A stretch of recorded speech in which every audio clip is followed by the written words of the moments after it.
শুভ সকাল আমার প্রিয় বন্ধুরা, আশা করছি তোমরা যে যেখানে আছো সকলে ভালো আছো এবং সুস্থ আছো। নদিয়া জেলার ছোট্ট একটি গ্রাম থেকে আমি অনিতা তোমাদের সকলকে জানাই আমার ব্লগ চ্যানেলে অনেক অনেক স্বাগত আর অনেক অনেক ভালোবাসা। তো বন্ধুরা, এক্ষুনি ঘুম থেকে উঠলাম আর এখনও কোনো কাজ বাজে হাত দিইনি, শুধুমাত্র বাসি ঘরটা ঝাড় দিয়েছি। তো চলো এখন বাকি কাজগুলো করা যাক। আর এখন আমি উঠোনটা আগে ঝাড় দিয়ে নেবো, তারপরে অন্য কাজগুলো করব। তো চলো এখন আমি উঠোনটা ঝাড় দিয়ে নিই। ঝাঁটাটা নিয়ে দেখো, আমি কিন্তু উঠোনটা ঝাড় দিতে শুরু করে দিয়েছি। আর আজকে ঘুম থেকে উঠতে না একটু বেলা হয়ে গেছে, শরীরটা না একটু ভালো লাগছে না। ওই যে কালকে ডাক্তারের কাছে গেছিলাম, ওষুধ নিয়ে আসলাম। কি হয়েছে বলো তো, মুখের মধ্যে না জিভটা একটু ঘা মতো হয়েছে, অল্প অল্প আর কি। ঝাল খেতে গেলে ভীষণই ধরে, আর যদি অল্প ঝালের তরকারি খাও তবুও যেন খুব জ্বালা করে। সেই জন্য ভাবলাম হয়তো জিভে ঘা হয়েছে, তো গেছিলাম ডাক্তারের কাছে, তো ওষুধ নিয়ে এসেছি। ওষুধ খাচ্ছি, দেখা যাক কি হয়। তো ভাত একদমই খেতে পাচ্ছি না, সেই জন্য শরীরটা কিন্তু ভীষণই দুর্বল হয়ে যাচ্ছে। আর একদম সকাল সকালে কিছুতেই উঠতে পারছি না, ঘুম যেন কিছুতেই ভাঙছে না। তো সেই জন্য উঠতে উঠতে কিন্তু অনেকটাই দেরি হয়ে যায়।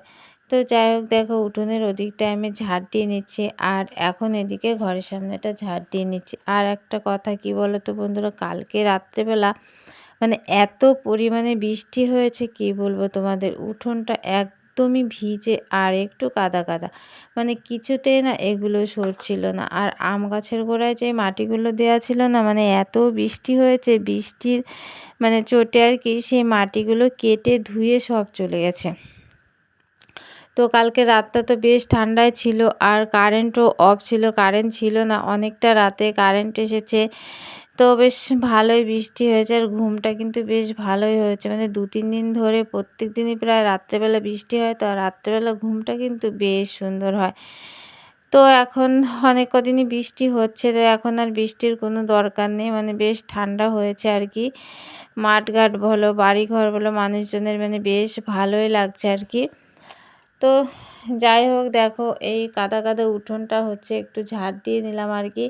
তো ওদিকে তো আমার পুরো ঝাড় দেওয়া হয়ে গেছে, আর এদিকে ঝাড় দিচ্ছে। আর ঝাড় দিতে দিতে গুড্ডু তো ঘুমোচ্ছিল, তো হঠাৎ করে বারান্দার দিকে তাকিয়ে দেখি গুড্ডু ঘরের সামনে বসে রয়েছে। তো ওকে একটু কোলে নিলাম, আদর করলাম, তারপরে ওকে বোঝানোর পরে কোল থেকে নেমে গেল। তো আমি দেখো ঝাড় দিচ্ছি, আর ও কিন্তু আমার পেছন পেছনে ঘুরে বেড়াচ্ছে। তো উঠোনটা ঝাড় দেওয়ার পরে দেখো আবার সোজা চলে এসেছি থালা বাসন নিয়ে কলপারে। তো আমি দেখো থালা বাসন মাজছি, আর ও কিন্তু বসে রয়েছে।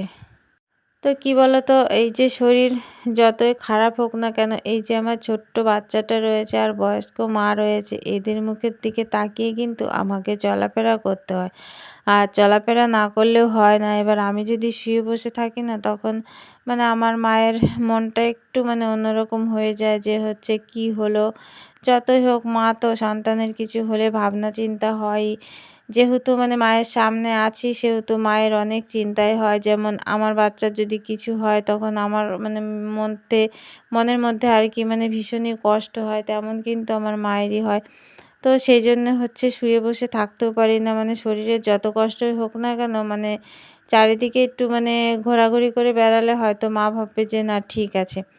তো সেই জন্য কখনো শুয়ে বসে থাকতে পারি না। টুকটাক যাই হোক কাজ সবসময় করতেই থাকি আর কি।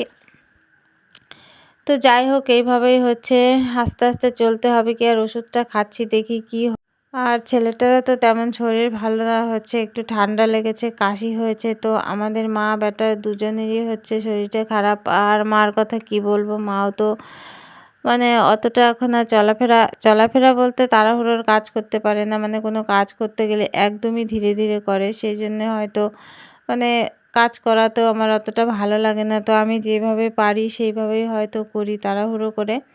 তো ওদিকে দেখো থালা বাসনগুলো মাজার পরে আমি চলে এসেছিলাম ঘরে, আর ঘরের বারান্দার বিছানাটা বেশ সুন্দর করে গুছিয়ে একদম ঝাড়ু দিয়ে নিয়েছি, সব গুছিয়ে গাছিয়ে নিয়ে টান টান করে ঝাড়ু দিয়ে নিয়েছিলাম।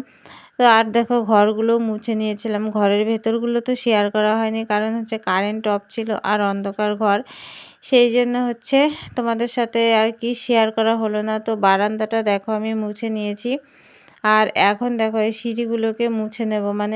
সারাদিনে তো মেয়েদের হচ্ছে অনেক কাজ থাকে টুকিটাকি, মানে সব কিছু তো আর হচ্ছে তোমাদের সাথে শেয়ার করা সম্ভব না। তাহলে দেখো ব্লগটা কিন্তু অনেক বড় হয়ে যাবে, মানে আমি সকাল থেকে সন্ধ্যে পর্যন্ত মানে কি করি আর কি, তো এত কিছু দেয়া সম্ভব না, মানে যেটুকু সম্ভব আর কি সেইটুকুই হচ্ছে তোমাদের সামনে তুলে ধরি।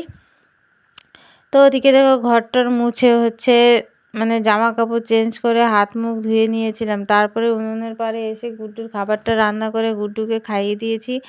আর আমাদের চাটাও করে নিয়েছিলাম, আমরা চাটা খেয়ে নিয়েছি। আর খাওয়ার পরে দেখো আমি সবজি কেটে নিয়েছি, সবজি বলতে ওই আলু আর হচ্ছে পটল কেটে নিয়েছি, আলু পটলের তরকারি হবে।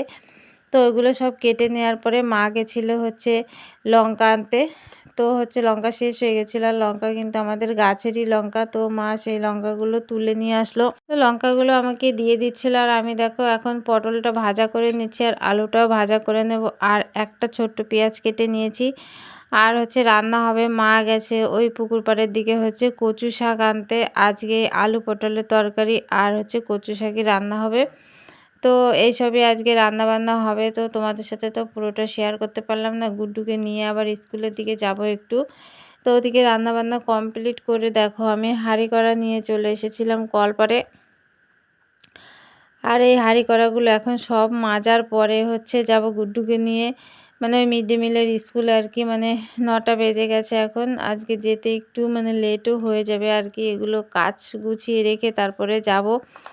তো এখন থেকে ওকে একটু একটু করে নিয়ে যাচ্ছি, মানে অনেক দিন নিয়ে যেতে পারি না, মানে এর আগে একদিন নিয়ে গেছিলাম আর আজকে নিয়ে যাব, কারণ ওরও তো শরীরটা ভালো না, তো ওকে অত চাপ দেওয়া ঠিক হবে না, সেই জন্য আজকে একটু নিয়ে যাব, আবার 2 দিন এখন ছুটি থাকবে, তারপরে হচ্ছে পরে আবার নিয়ে যাব।